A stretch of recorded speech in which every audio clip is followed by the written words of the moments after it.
नमस्कार, मैं हूं अनुपम मिश्रा। हमारी इस खास पेशकश में आपका स्वागत है। रिजर्वेशन से होगी 2019 की क्या नैया पार, यह अपने आप में एक बड़ा सवाल है। थोड़ी देर में पेश होगा जनरल कोटा बिल राज्यसभा में पेश होगा बिल। जनरल कोटा बिल को विपक्ष के समर्थन की उम्मीद है। विपक्ष क्योंकि चाहकर भी इसका विरोध नहीं कर सकता, क्योंकि आने वाले वक्त में लोकसभा चुनाव है। ऐसे में मोदी सरकार का जो ये सियासी दांव है, विपक्ष इसमें पूरी तरह से चित है कि चाहकर भी वो इसका विरोध नहीं कर सकता है। कल लोकसभा में प्रचंड बहुमत से यह बिल पास हुआ और आज उच्च सदन यानी कि राज्यसभा में यह बिल है और वहां पर थोड़ा हंगामा भी हुआ है। अब ऐसे में जब राज्यसभा में यह बिल रखा जाएगा तब क्या तस्वीर उभरती है, और विपक्ष चाहकर भी क्योंकि इसका विरोध नहीं कर सकता, ऐसे में अब स्ट्रेटजी किस तरीके की रहेगी, किस तरीके की रणनीति पर विपक्ष काम करेगा, ये यहां पर देखना होगा। क्योंकि आने वाले वक्त में लोकसभा चुनाव है और सवर्ण आरक्षण के मसले पर विपक्ष चाहकर भी कोई ऐसा कदम नहीं उठाना चाहेगा जो कि विपक्ष के लिए या तमाम राजनीतिक पार्टियों के लिए आने वाले वक्त में उनके वोट बैंक में कहीं ना कहीं कोई नुकसान पहुंचाने वाला हो। तो आज राज्यसभा की बारी है। थोड़ी देर में जनरल कोटा बिल राज्यसभा में पेश होगा। विपक्ष के समर्थन की यहां पर उम्मीद।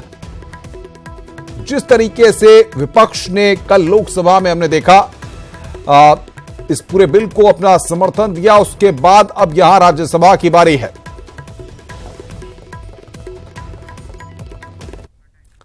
उच्च सदन में मोदी सरकार को बिल पास कराने के लिए 2/3 यानी कि 163 वोटों की जरूरत हो गई। मौजूदा समय में राज्यसभा में बीजेपी गठबंधन के पास 88 सांसद हैं। इनके अलावा कांग्रेस के 50, सपा के 13, बीएसपी के 4, एनसीपी के 4 और आम आदमी पार्टी के 3 सांसदों ने बिल का समर्थन किया है। टीएमसी, अन्नाद्रमुक, बीजेपी, टीडीपी और टीआरएस में से किसी एक सांसद के समर्थन करने पर राज्यसभा में यह बिल आसानी से पास हो जाएगा। प्रधानमंत्री मोदी ने ट्वीट कर बिल का समर्थन करने वाले सांसदों को शुक्रिया कहा। बता दें कि नौकरियों और शैक्षणिक संस्थानों में गरीब सवर्णों को आर्थिक आधार पर 10% आरक्षण देने की तैयारी है। मौजूदा समय में ओबीसी को 27%, एससी को 15% और एसटी को 7.5% आरक्षण मिला हुआ है। अगर राज्यसभा में भी सवर्ण बिल पास हुआ तो कुल आरक्षण 49.5% से बढ़कर 59.5% हो जाएगा। तो दो तस्वीरें, कल लोकसभा में यह बिल पास हुआ, 3 के मुकाबले 323 वोटों से यह पास हुआ, और थोड़ी देर बाद राज्यसभा में उच्च सदन में अब बारी है। वहां पर दोपहर 2 बजे से बिल पर चर्चा होगी। आज राज्यसभा की यहां पर बारी है और अब राज्यसभा में इसको पास कराना है मोदी सरकार को। जहां पर अंकगणित के हिसाब से देखें तो बीजेपी गठबंधन के पास अंकगणित तो उतना नहीं है, क्योंकि विपक्ष का साथ यहां पर चाहिए ही चाहिए, और विपक्ष चाहकर भी इसके विरोध में नहीं जा सकता है। ऐसे में अगर हम देखें इस अंकगणित को पूरे, तो बीजेपी के महागठबंधन के पास जितनी संख्या बल है और उसमें विपक्ष के संख्या बल को जोड़ दें तो ये इतना कठिन नहीं है, बड़ा आसान हो जाता है। बीजेपी की राह, सरकार की राह इतनी आसान हो जाएगी कि राज्यसभा में भी इसको आसानी से पास कराया जा सकता है।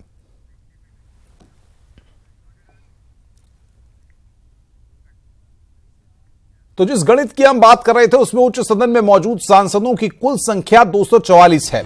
बिल पास कराने के लिए 163 वोटों की जरूरत है। बीजेपी और सहयोगी दलों के पास 88 सांसद हैं। जनरल कोटा बिल के समर्थन में विपक्ष के 74 सांसद, कांग्रेस 50, सपा 13, बीएसपी 4, एनसीपी 4 और आपके 3 सांसदों का सवर्ण आरक्षण बिल को समर्थन है।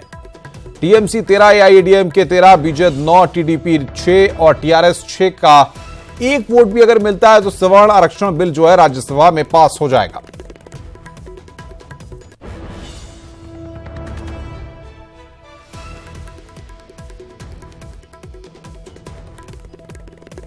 तो यहां पर राज्यसभा का एक गणित जिसके बारे में अब आपको बता रहे हैं। उच्च सदन में मौजूद सांसदों की कुल संख्या 244 है। बिल पास कराने के लिए 163 वोटों की यहां पर जरूरत पड़ेगी। तो ये डायग्राम हम आपको दिखा रहे हैं किस तरीके से 244 संख्या है। एनडीए के पास 88, कांग्रेस के पास 50, सपा के पास 13, बीएसपी 4, एनसीपी 4 और आप 3।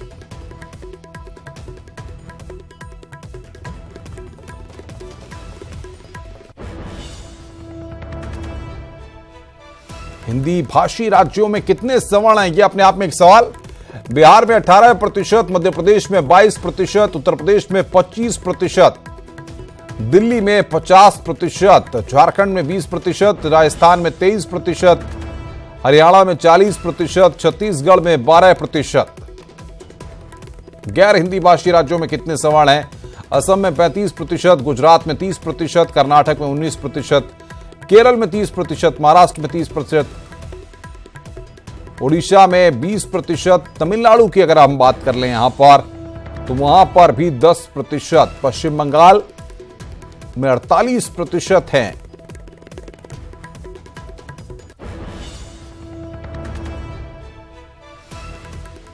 और फिलहाल सीधे आपको लेकर चलते हैं राज्यसभा, जहां पर कार्यवाही वहां पर शुरू हो चुकी है और वहीं पर जनरल कोटा बिल पेश किया जाएगा। आर्थिक आधार पर आरक्षण देने का प्रावधान नहीं करती है। इस कारण से सामान्य वर्ग के बहुत सारे ऐसे गरीब तबके के लोगों को सरकार की सेवाओं का और अन्य प्रकार की सेवाओं का लाभ नहीं मिल पा रहा है। सारे देश में लंबे समय से सामान्य वर्ग के लोगों द्वारा, जनप्रतिनिधियों के द्वारा और संसद के दोनों के सदनों द्वारा अनेक माननीय सांसदों ने प्राइवेट मेंबर विधेयक और क्वेश्चन के माध्यम से इस आशय का बिल पास कराने के लिए कहा, निवेदन किया। मैं इसके साथ ये कहना चाहता हूं कि ये बिल आर्थिक आधार पर आरक्षण देने के लिए प्रावधान करने के लिए है। यह विधेयक सामान्य वर्ग के गरीब लोगों को शैक्षणिक और आर्थिक सशक्तिकरण के लिए लाया गया है। इससे शैक्षणिक संस्थाओं और सरकारी सेवाओं में 10% आरक्षण देने का प्रावधान हो जाएगा। यह विधेयक अच्छे इरादे से और अच्छी नीति से लाया गया है। भारत के संविधान अपनी जगह जाए, मैं आपको समय दूंगा। अनुच्छेद प्लीज, भारत के संविधान के अनुच्छेद 15 में आप एक मिनट रुके। कलिता साहब, आप कुछ कहना चाहते हैं? पॉइंट ऑफ ऑर्डर, कलिता साहब। एक मिनट, वो कुछ कहना चाहते हैं तो बोले सुनने दो। Sir, this morning, एक minute. Sir, this morning you have seen and the members have raised. The situation is not noticed. Northeast is burning and there is nobody to answer to that. And the Northeast is burning and for the citizenship amendment bill. So sir, we demanded that the Home Minister should come and make a statement. The Home Minister should come and make a statement. Below that, beyond that, we have many other objections to this bill, sir. So we demand that Home Minister must come here and make a statement. Sir, please call the Home Minister. Please call the Home Minister to make a statement in the House. I'll ask Mr. विजय गोयल, मंत्री गोयल जी, असम के बारे में point of order में कुछ कहना चाहते हैं?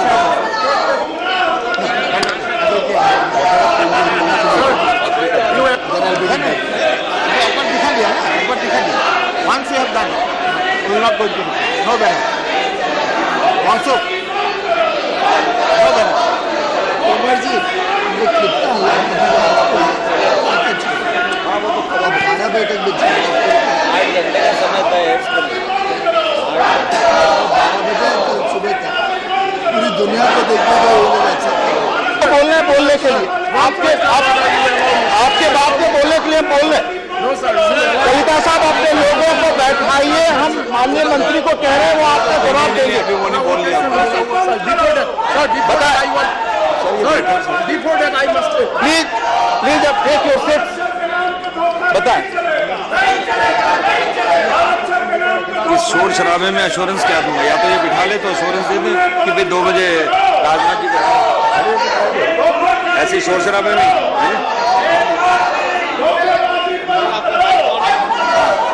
कांग्रेस लड़ जाएगी तो फिर आउट चल जाएगा।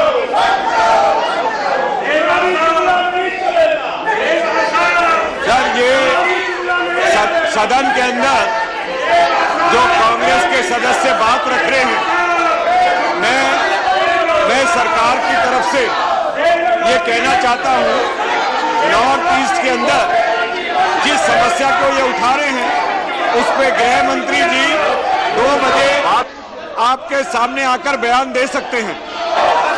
गृह मंत्री जी 2 बजे बयान दे सकते हैं। कृपया आप अपनी सीट पर जाइए और जो इतना महत्वपूर्ण बिल है उस पर चर्चा आरंभ होने दीजिए। माननीय मंत्री जी अपना भाषण। माननीय उपसभापति महोदय, जैसा मैंने बताया कि ये सामान्य वर्ग के ऐसे गरीब लोगों के शैक्षणिक और रोजगार संबंधी सशक्तिकरण के संबंध में संशोधन बिल है। जो संशोधन में किया जा रहा है उसके बारे में मैं निवेदन करना चाहता हूं। भारत के संविधान के आर्टिकल 15 में एक सब आर्टिकल 6 जोड़ा जा रहा है और इसी प्रकार से संविधान के अनुच्छेद 16 में एक अतिरिक्त सब आर्टिकल 6 जोड़ा जा रहा है। वर्तमान में जो प्रावधान है उसकी जानकारी मैं पढ़ करके सुनाना चाहता हूं। संविधान के अनुच्छेद 15 में खंड 5 के पश्चात निम्नलिखित खंड अंतः स्थापित किया जाएगा, अर्थात 6 इस अनुच्छेद या अनुच्छेद 19 के खंड 1 के उपखंड 6 या अनुच्छेद 29 के खंड 2 की कोई बात राज्य को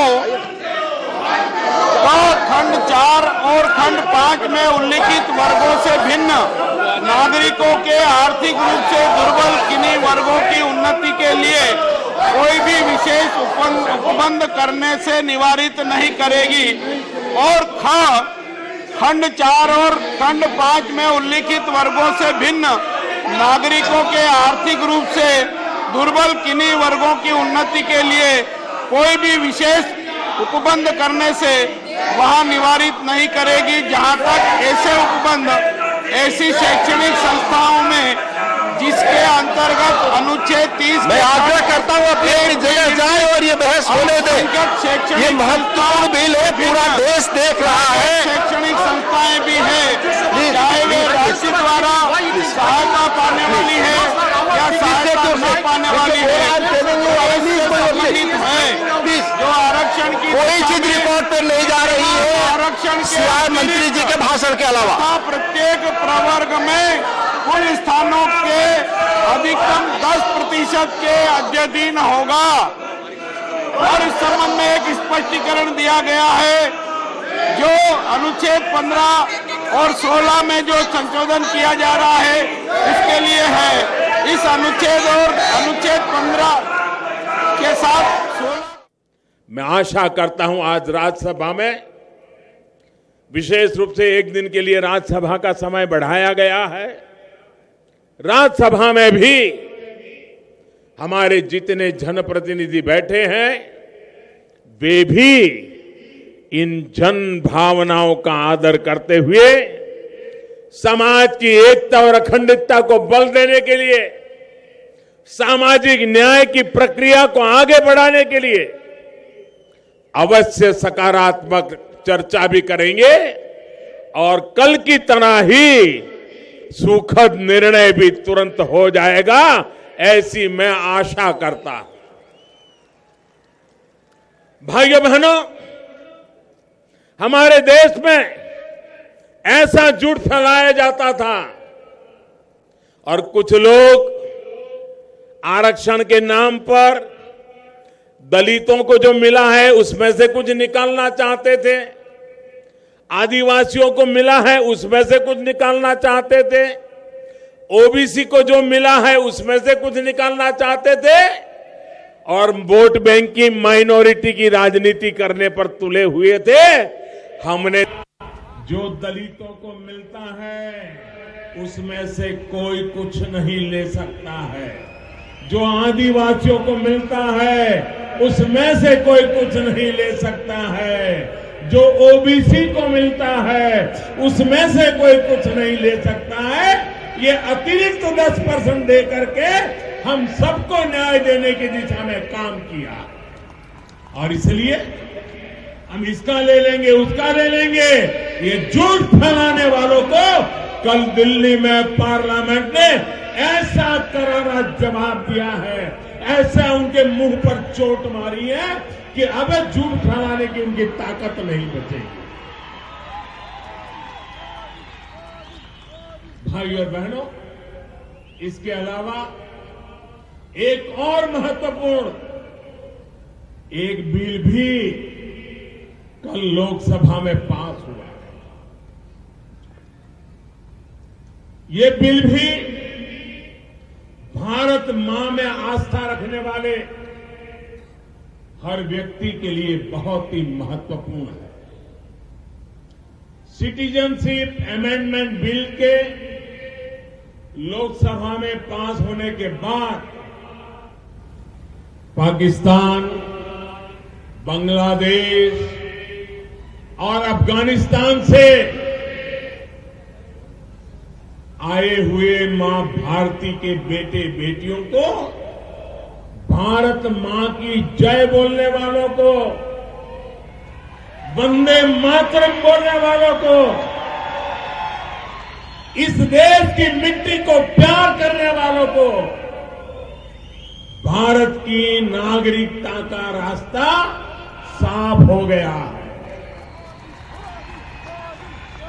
इतिहास के तमाम उतार चढ़ाव देखने के बाद, तमाम अत्याचार सहने के बाद हमारे ये भाई बहन भारत मां के आंचल में जगह चाहते थे, उन्हें संरक्षण ये देना हर भारतीय का, भारत का दायित्व है और इस जिम्मेदारी को पूरा करने का काम भी भारतीय जनता पार्टी की दिल्ली की सरकार ने किया। साथियों, आजादी के बाद से दशकों में हर सरकार अपने अपने हिसाब से काम करती रही है, लेकिन जब भाजपा के नेतृत्व में यही कार्य होता है तो जमीन और जनता तक उसका असर पहुंचता है। भाइयों बहनों, कल जब ये कानून पारित हुआ है, संसद में लोकसभा ने अपना काम कर दिया है, मैं आशा करता हूं आज राज्यसभा भी हमारे देश को प्यार करने वाले लोगों के लिए अवश्य आज भी राज्यसभा में इसको पारित करके लाखों लाखों परिवारों की जिंदगी बचाने का काम करेंगे। भाइयों बहनों, मैं विशेष रूप से आसाम के भाइयों बहनों को, नॉर्थ ईस्ट के भाइयों बहनों को विश्वास दिलाना चाहता हूं कि कल के इस निर्णय से असम हो, नॉर्थ ईस्ट हो, वहां के युवा हो, उनके अधिकारों को रत्ती भर भी आंच नहीं आने दूंगा, उनके अवसरों में कोई रुकावट पैदा नहीं होने दूंगा, ये मैं उनको विश्वास दिलाना चाहता हूं।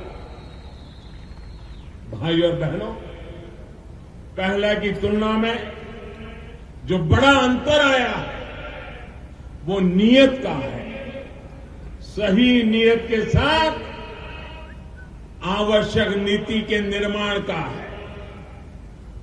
टुकड़ों में सोचने के बजाय समग्रता और संपूर्णता के साथ फैसले लेने का है। राष्ट्रहित और जनहित में कड़े और बड़े फैसले लेने का है। राजनीतिक इच्छा शक्ति का है।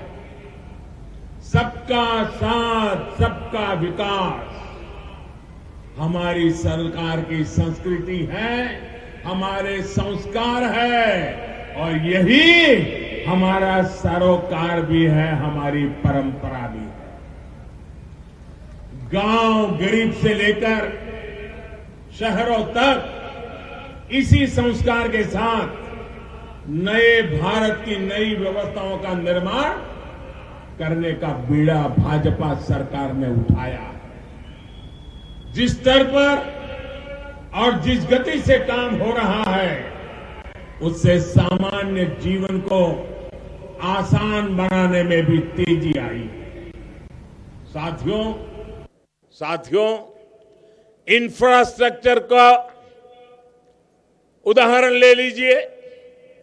सोलापुर से उस्मानाबाद तक का यह नेशनल हाईवे 4 लेन का हो गया है और आज देश के लिए समर्पित भी हो गया है। करीब 1000 करोड़ रुपए के इस प्रोजेक्ट से हर वर्ग, हर संप्रदाय, हर क्षेत्र के लोगों को सुविधा होगी। साथियों, आजादी के बाद से 2014 तक देश में 90,000 किलोमीटर करीब नेशनल हाईवे थे और आज 4 साल के बाद 1,30,000 किलोमीटर से अधिक के हैं। बीते 4.5 वर्षों में ही करीब 40,000 किलोमीटर के नेशनल हाईवे जोड़े जा चुके हैं। इतना ही नहीं, लगभग 5.5 लाख करोड़ की लागत से करीब 52,000 किलोमीटर नेशनल हाईवे पर काम चल रहा है। भाइयों और बहनों, नेशनल हाईवे के प्रोजेक्ट्स स्थानिक through certain procedure. It has not gone to standing committee, and now when it comes to Rajya Sabha, there is a genuine demand it should go to select committee. At the introduction stage, the chair has announced a motion is there, and that motion has been moved. What happened to that motion? First, let us discuss that motion. Whether the House decides to send it to select committee or not, that should be decided first. Then we will discuss others. Please, Kannimoji. Already you started.